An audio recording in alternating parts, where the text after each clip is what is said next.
केंद्र सरकार से राज्यों की जीनोम टेस्टिंग के निर्देश मिले हैं, जिससे कोरोना के नए वेरिएंट का पता लगाया जा सके। हालांकि मौजूदा वक्त में छत्तीसगढ़ में कोरोना के एक्टिव केस नहीं हैं, लेकिन प्रदेश में भी एहतियातन कदम उठाए जा रहे हैं। इस मसले पर आईएनएच से खास बातचीत की प्रदेश के स्वास्थ्य मंत्री टीएस सिंहदेव ने।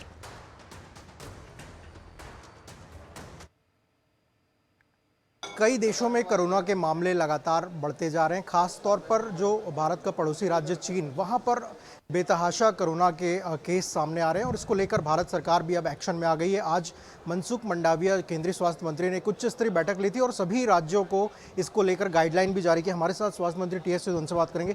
सर, कोरोना के मामले फिर लगातार बढ़ते जा रहे हैं और इसको लेकर आज बैठक भी हुई थी, क्या कुछ दिशा निर्देश दिए हैं? इसमें कोरोना के मामले बाहर के देशों में ये ज़्यादा बढ़ रहे हैं अभी, तो एहतियात के तौर पे ये डायरेक्शंस दिए गए हैं कि आप कोरोना पॉजिटिव जो प्रकरण आते हैं उनकी जेनोम टेस्टिंग करा लें कि कोई नए प्रकार का वेरिएंट तो नहीं आया है। आखिरी जो हमने वेरिएंट देखा उसके बाद में पहले डेल्टा का आया था, फिर अभी हाल में नया वेरिएंट जो आया, तो कोई और नया वेरिएंट तो नहीं है क्योंकि म्यूटेशन लगातार चल रहा है। तो उस बाबत जेनोम टेस्टिंग के लिए अभी हिदायतें आई हैं। अभी दूसरे देशों में कोरोना के केस लगातार बढ़ रहे हैं। अभी न्यू ईयर में बहुत सारे लोग छुट्टियां मनाने के लिए दूसरे देशों में गए हुए हैं, तो क्या एयरपोर्ट में टेस्टिंग की सुविधा फिर से वापस शुरू की जाएगी क्या? की जानी चाहिए, खास करके बाहर से जो लोग आ रहे हैं, क्योंकि देखिए पहले भी देश में तो कोरोना था नहीं, आया तो विदेश से ही। बाहर से जो लोग आए या तो देशवासी थे जो अन्य देशों में गए, वहाँ से कोरोना के संपर्क में आए और कोरोना लेके आ गए, तो वही स्थिति है। इसलिए जांच करनी चाहिए। एक राजनीति से जुड़ा हुआ सवाल, आपने पिछले दिनों कहा कि चुनाव के पहले अपने भविष्य के बारे में निर्णय लूँगा। इस पर विपक्ष कह रहा है कि सीएम से दुखी हो गए, इसलिए सीएम के व्यवहार से दुखी हैं, इसलिए इस तरीके के बयान आप दे रहे हैं। वो हर व्यक्ति बात अपने तरीके से कहते हैं, उनको स्वतंत्रता भी है।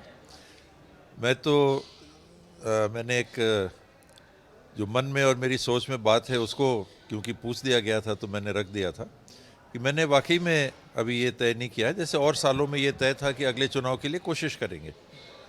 मैंने 2008 में चुनाव आने थे, उसके पहले मन में था कि लोगों से बात करेंगे चुनाव लड़ना कि नहीं लड़ना। 2013 में मन में था कि चुनाव लड़ना कि नहीं लड़ना, तो मन था लड़ने का और लोगों से बात करके लड़ेंगे। 2018 में भी फिर मौका था चुनाव लड़ना कि नहीं लड़ना, तो मन में था कि एक बार तो और चुनाव लड़ेंगे, लोगों से राय सलाह करेंगे।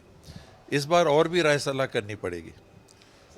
2000 चुनाव लड़ना कि नहीं लड़ना नज़दीक नहीं, काफ़ी टाइम है। देखिए हम लोग तो सीमित संपर्क में या जितने संपर्क में रह पाते, आप देख रहे हैं 2 दिन से यहाँ मीटिंग चल रही है, तो मैं कॉन्स्टिट्यूंसी में नहीं हूँ, यहाँ मीटिंग में हूँ, तो वहाँ लोग को लगेगा कि नहीं भाई बाबा हमारे बीच में नहीं है। तो वैसी स्थितियाँ भी रहती हैं।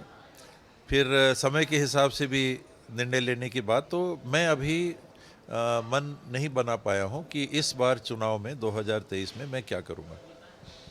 बिल्कुल, हमारे साथ स्वास्थ्य मंत्री टीएस सिंहदेव, जिनका साफ तौर पर कहना है कि कोविड के मामले जिस तरीके से दूसरे देशों में बढ़ रहे हैं उसको लेकर सावधानी बरतने की सख्त आवश्यकता है। साथ ही उन्होंने कहा कि जो 2023 में चुनाव उनको लड़ना है या नहीं, उसके बारे में वो आने वाले समय में विचार करेंगे, कार्यकर्ताओं से बातचीत करेंगे, उसके बाद वे फैसला लेंगे।